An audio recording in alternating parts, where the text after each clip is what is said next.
Eccolo qua, meraviglioso, bellissimo, stupendo. Si chiama Eco VIP.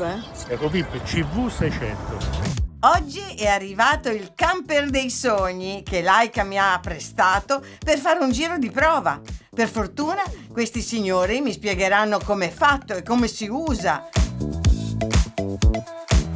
C'è il lavandino, il frigorifero, il bagno, la doccia con una soluzione innovativa, insomma c'è tutto. Allora, devo dire che sono emozionatissima.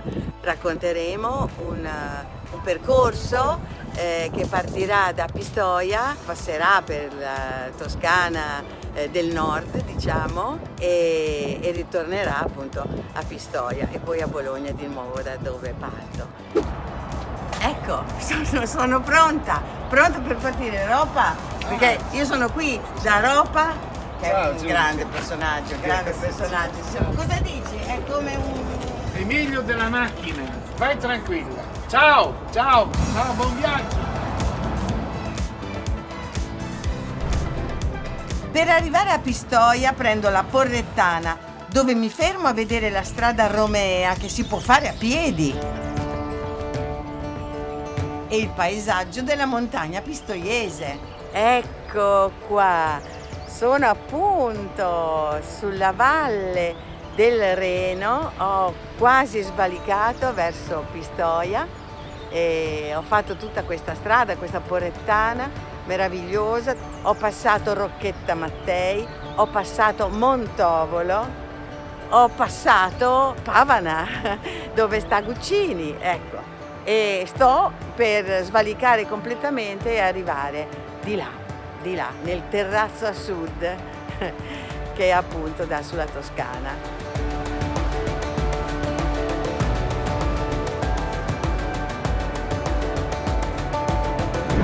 Ecco qua, olivi, cipressi, tutto in fiore, è la parte della Toscana, dell'Appennino. Ho sempre detto che sto dalla parte sbagliata dell'Appennino.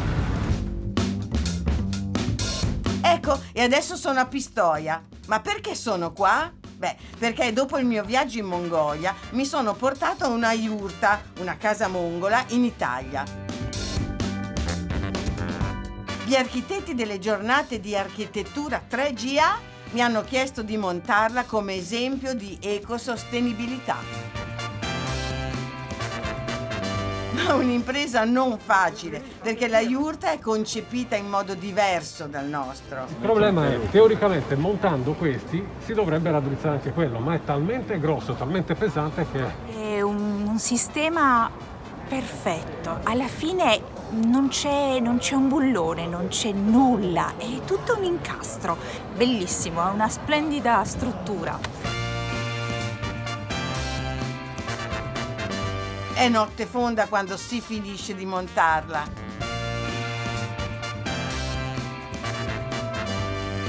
È mezzanotte e mezza e l'abbiamo quasi chiusa. Poi dopo domani la facciamo tutta bellina e comunque è montata. E ce l'abbiamo fatta. Grazie a tutti loro che sono distrutti. Ciao. Ciao. Ciao, buonanotte. Ciao. Ma alla mattina la yurta è un successo. Queste sono le famose palme mongole. Sapete che è pieno, no? È pieno in Mongolia. Però ci stanno bene perché poi in realtà questo è un oggetto che veramente sta ovunque, basta adattarlo ai vari climi. Ma si può andare? Sì, se volete ci sono un po' di sgabelli. Questi oggetti si chiamano Susani, sono le prove di abilità delle donne mongole.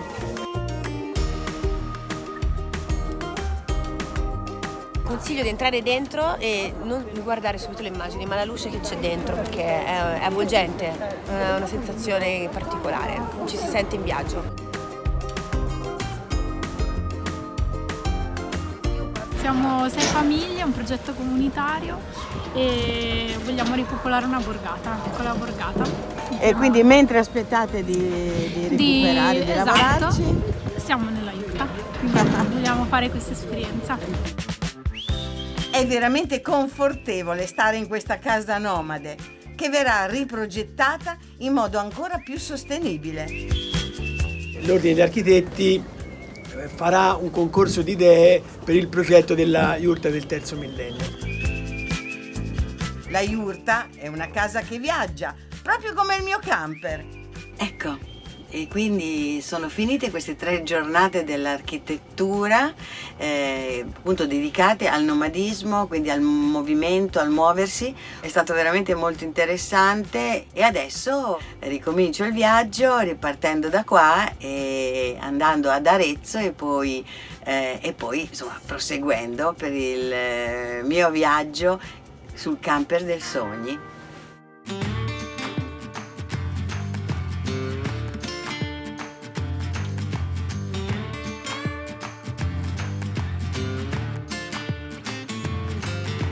Sulla strada per Arezzo vedo l'indicazione per il castello di San Mezzano.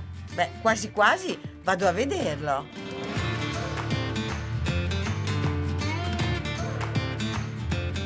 Circondato da veramente un bosco di sequoie, anche molto belle, antiche. Ecco questo castello. Un castello che evidentemente insomma, è tutto in stile moresco e ha degli interni veramente meravigliosi. Tutto questo ancora abbandonato e ancora da ristrutturare. Peccato, eh? Ma la cosa incredibile è che vicino al castello c'è un ecomostro abbandonato, che forse doveva essere un albergo.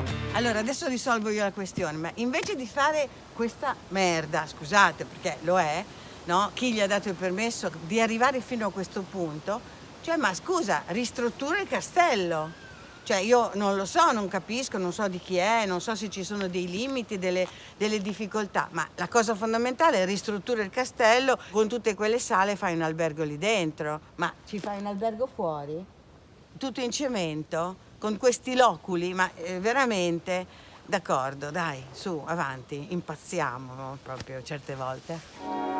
Dopo questa brutta esperienza, meglio rifarsi gli occhi con qualcosa di bello. Allora, da Arezzo parto per San Galgano. Dai, l'avventura è in pieno svolgimento. Oggi è una bellissima giornata. San Galgano, la spada nella roccia e l'abbazia scoperchiata. Molto bello. Dai, si va. Via.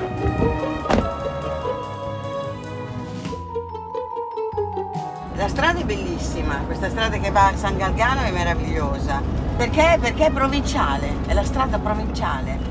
Non è autostrada, bello così. Mi piace viaggiare così. Vado verso Chiusdino, il paese medievale di Galvano Guidotti, che diventerà San Galgano. Ed eccomi arrivata all'abbazia di San Galgano. Percorro questo bellissimo viale dei cipressi per arrivare alla chiesa. Allora, abbazia di San Galgano, questa è l'abbazia scoperta, che non è stata coperta o che è stata scoperta, adesso vedremo di scoprirlo. E là sopra ci sarà appunto la spada nella roccia, dentro a alla chiesa. Intanto qua. L'abbazia, che fu scoperchiata in seguito ad eventi bellici, fu costruita nel 1218 dall'ordine dei monaci cistercensi, che si insediavano nei luoghi da bonificare, acquisendo così terre agricole. I monaci cistercensi erano famosi perché coltivavano la terra e bonificavano, e quindi costruivano le loro abbazie vicino, in prossimità dei fiumi, e anche facevano bonifica appunto dei luoghi impaludati. E qui siamo vicini, diciamo, verso Grosseto, e quindi è proprio Maremma. Qui vicino c'è la chiesa di Monte Siepi, dove San Galgano si ritirò in eremitaggio dopo aver infisso la sua spada di ferro nella roccia. Naturalmente il nome Galgano ricorda molto Galvano, un cavaliere della tavola rotonda, e la spada da estrarre dalla roccia è quella più famosa di Re Artù. Bellissimo, eh? Questa è la chiesa all'interno, bellissima questa cupola e là c'è la spada infissa nella roccia. Andiamo. La spada nella roccia. Nel 1180 Galvano Guidotti di Chiusdino, qui vicino, del paese qui vicino, infisse la sua spada nella roccia, qui in questa chiesa, perché era un segno di devozione alla croce ed era un segno di rinuncia alla guerra. E questo è un'ipotesi molto bella, ma in realtà vengono in mente altre cose. Intanto la spada nella roccia ti fa pensare a Re Artù, che deve estrarre la spada Excalibur dalla roccia, e ti fa pensare a Gawain, a Galvano, uno dei cavalieri della tavola rotonda, ti fa pensare a tutto quel periodo.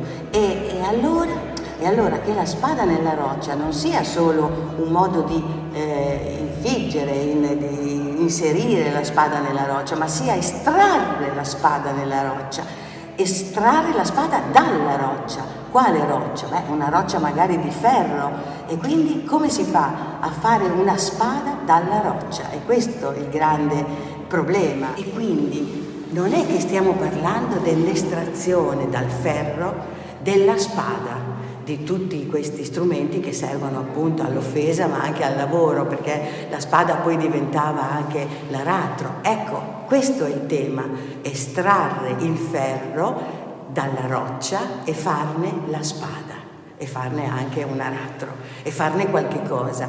Ma estrarre il ferro e lavorarlo può voler dire anche ottenere un ferro potentissimo come l'acciaio, e quindi una spada invincibile che vince qualsiasi altra spada di ferro, quelle di bronzo Savasandir, e quindi essere invincibili come Excalibur. E c'è una tradizione nel nord che è una tradizione potentissima relativa al ferro, alla lavorazione del ferro. Intanto ci sono i miti come il Kalevala, il Kalavipoi, che parlano appunto di un eroe che va a imparare a lavorare il ferro, ad estrarre anzi dalla roccia appunto il ferro per fare le spade, per fare tutto quello che serve. E chi è che dà questo imprinting all'eroe? Un personaggio che si chiama Vir. È interessante perché poi lo troviamo come Vir, troviamo anche un Virracocha in Sud America, che estrae anche lì ferro, oro e metalli in generale. Insomma, è una storia meravigliosa che abbraccia tutto e che va veramente da ogni parte del mondo. La spada nella roccia c'è dappertutto. Ed eccomi pronta per partire per Civitella Marittima. Si parte per nuove avventure! Vai! Dove mi godo una cena serale con Gianfranco Franceschini. Maccheroni! Ma sono tagliatelle! Io ora vado a casa e ti fo due maccheroni. E sono queste? E sono questi? Ma sono tagliatelle! No, sono maccheroni! Maremma. E per finire, Maremma Amaro.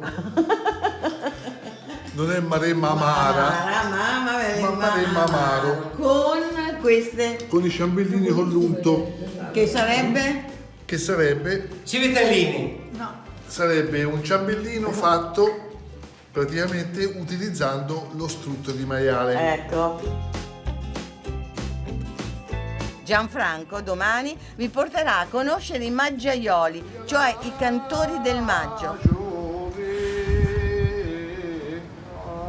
Una tradizione che si ripete nel tempo e che è rimasta rigorosamente orale. Una tradizione legata alla primavera e alla fertilità. E si sente anche dal testo. Quando muoia la giovenca,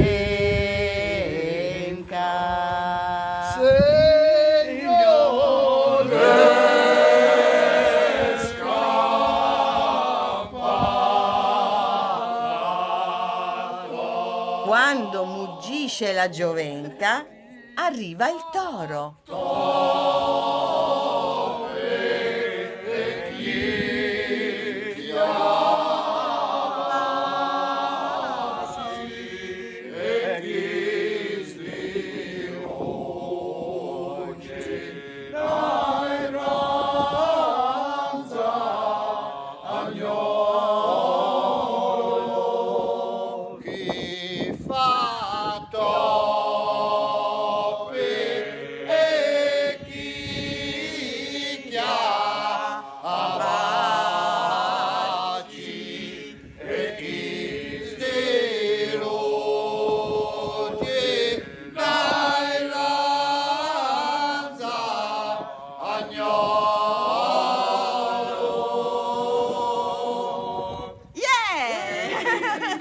fantastico. Sono qui con i cantori del maggio Di Civitella. di Civitella, che è una tradizione antichissima. Questo è un canto che si impara solo per emulazione, per ascolto, e quindi poi si ripete. Tu c'hai il foglio però. Io ho poca memoria e quindi mi vuole il foglio. È l'unico quello del foglio, è lui. È l'unico. Quello famoso del foglio è lui, perché tutti gli altri Lo so, vanno a me l'avevi memoria. detto infatti che c'era uno che non aveva sempre il foglio. Comunque c'ha una bella voce, quindi è perdonato. Ah, anche vabbè, col lo si foglio. tiene, lo Anche si col- tiene. Ma ecco, la voce è impostata, l'avete imparato? Da quelli che ci hanno preceduto. Quando eravate piccoli l'avete sentita, chiaro? Certo. E quando erano piccoli i nostri genitori hanno sentito loro. Quindi E il si nostro perde nonno, nel tempo. anche lui cantava e quindi ha sentito, e quindi però più indietro non si va, perché poi le immagini non ci sono, i filmati non ci sono, c'è questa tradizione orale, Certo. diciamo, che quindi arriva i documenti. Ma forse magari anche gli Etruschi. Può Chissà. essere anche gli Etruschi, Chissà. magari cantavano altro ma aveva questo tipo di funzione. E si fa l'ultimo giorno di aprile e il 1° maggio. Esatto. E poi si va nei poderi a chiedere, a fare una specie di questo. Si fanno i poderi a quello che ci danno, Ecco, non a chiedere. non si chiede. Non si chiede, No. arriva. Noi si Però ci canta e danno, basta. Però ci danno. Però ci danno. Appena ci vedono, insomma, Vanno a letto. deducono che insomma un po' di roba bisogna E dargli. la tirano fuori, la tirano fuori. E dopo poi si mangia tutti insieme, da quello che capite, eh? Certo, obbligatorio. La mia mamma mi diceva la tua mamma, sta pronto. Il mio babbo lo ripete, quelle belle sono del prete. Quelle belle sono del prete, la mia mamma mi diceva la tua mamma. Il mio babbo lo ripete, quelle belle sono del prete.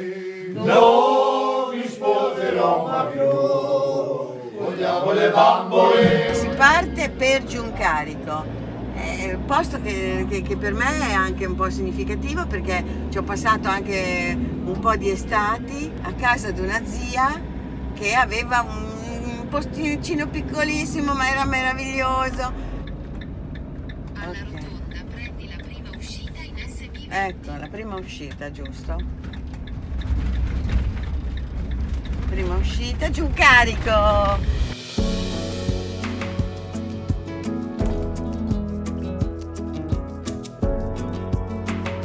Ecco, questo è Montecitorio, nel senso che qui stavano i vecchietti a parlare, a discutere e ci stava anche il Tote, cioè Socrate.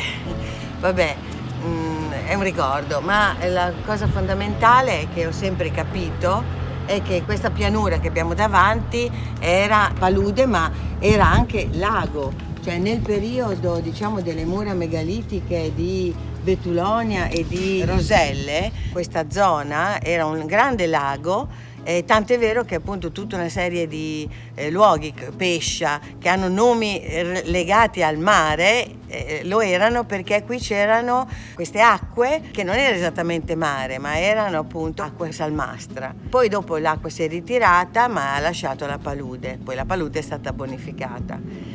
Quindi è meraviglioso, stupendo, gli Etruschi stavano qui, evidentemente avevano tutti i vantaggi che gli veniva da questa situazione di tipo geologico, ma la cosa fondamentale è che qui c'erano i metalli, ogni tipo di metallo e potevano scavare questo metallo e usarlo. E quindi questo era un luogo importantissimo. Me lo spiega bene la guida del Parco Nazionale delle Colline Metallifere, Fabrizio Santini. E noi appunto abbiamo questa fortuna di avere le miniere sottoterra e la Maremma sopra. Ah. Quei due paesini che vedete, che sono uno Caldana e uno Ravi, sono collegati sottoterra da una miriade di decine di chilometri di gallerie per 600 metri di profondità. Ma non si vede niente? Non si vede niente all'esterno, si vedono alcuni impianti di archeologia industriale. Ma scusami, si estraeva quindi che tipo di metallo? Ma si sono estratti tantissimi metalli diversi, anzi minerali che contenevano i metalli, per cui nel periodo del bronzo si estraeva rame, rame, ferro all'isola d'Elba, e si è arrivati nel Novecento a estrarre solo pirite, che è un bellissimo bisolfuro di ferro. Ma cos'è il bisolfuro di ferro?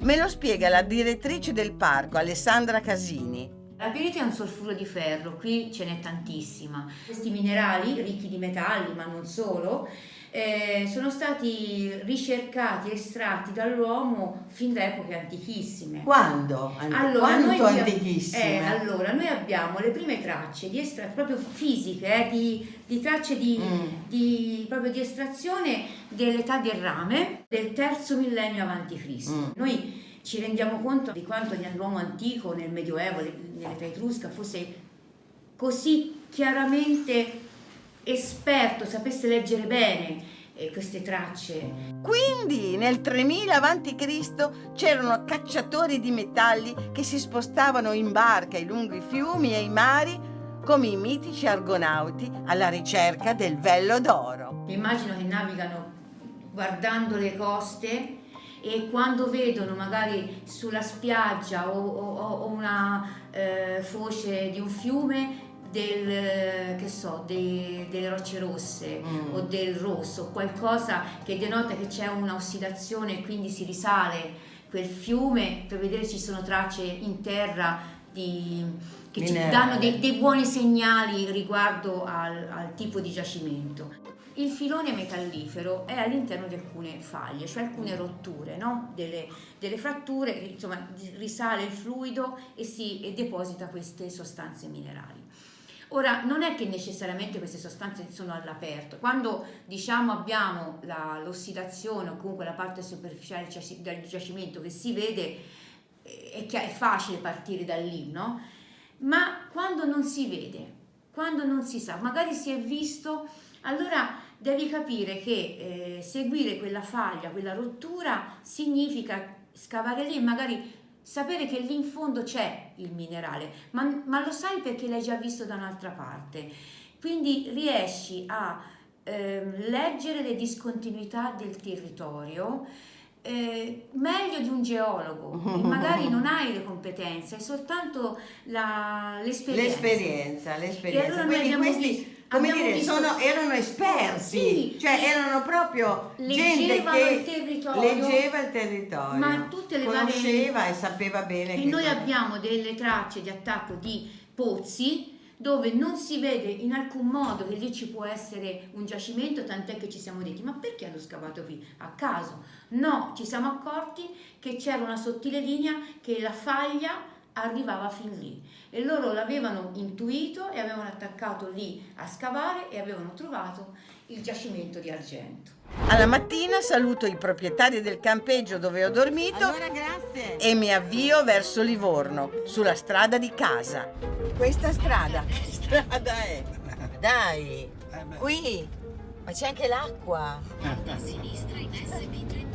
No, lei è tutta convinta, Come al solito litigo col navigatore che mi porta su una strada troppo secondaria. Perché a me non è che mi piace molto avere questo navigatore, Vorrei fare un viaggio senza navigatore, ma vediamo.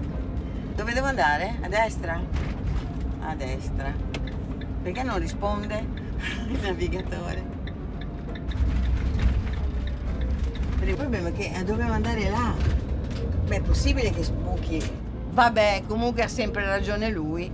Aveva ragione, sbuca. Guarda. Svolta a sinistra in SP31. Avevi ragione. Poi svolta a sinistra in direzione Livorno. Avevi ragione.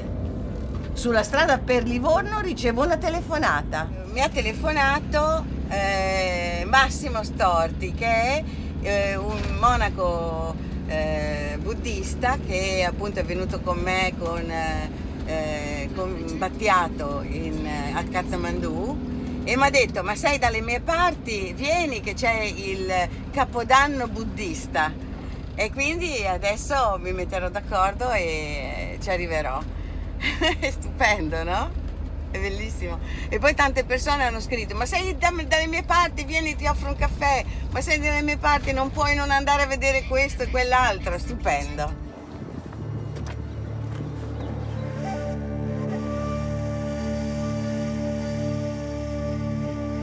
Ecco il centro di studi buddisti di Pomaya. Siamo in India, siamo in Nepal, no?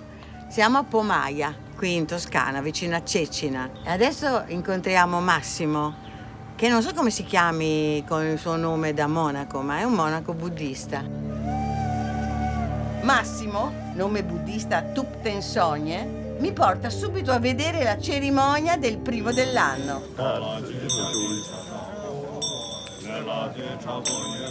Dopo le preghiere si butta al cielo la farina, ma poi finisce con un'infarinata generale. E perché la farina?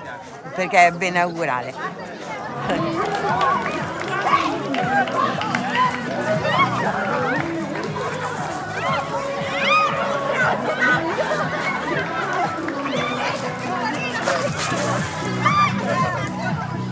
Allora, Massimo, scusami, cioè, figurati, i bambini, figurati, no?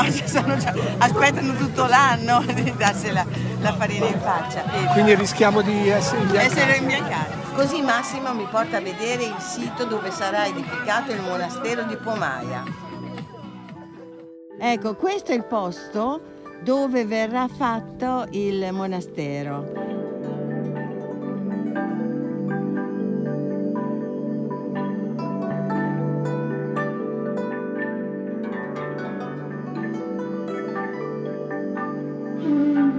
Massimo insiste per andare in alto a vedere il paesaggio e salendo mi fa una lezione di filosofia buddista e di buon senso sulle difficoltà della vita. Spesso quello che appare un problema in realtà è un'opportunità, cioè ti aiuta, trasforma, comunque le cose ci sono, no? Che vogliamo fare? Cioè, oggi pioveva, oddio piove, è uscito il sole, cioè ripiove, che o c'è? Voglio dire, non è fatalismo, è semplicemente un dato di fatto, no?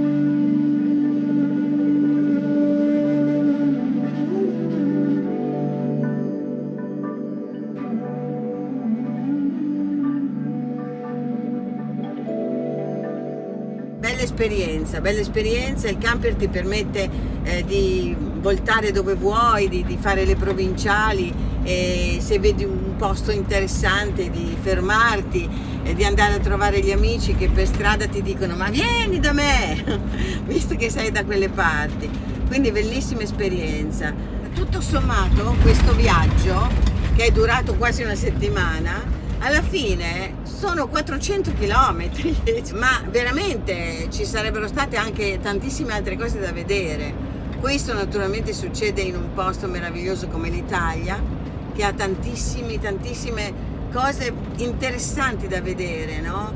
Paesaggi, ma non solo, persone, attività, quindi bello, da rifare, assolutamente da rifare in larga scala. Larga? Sì, va bene. Vabbè.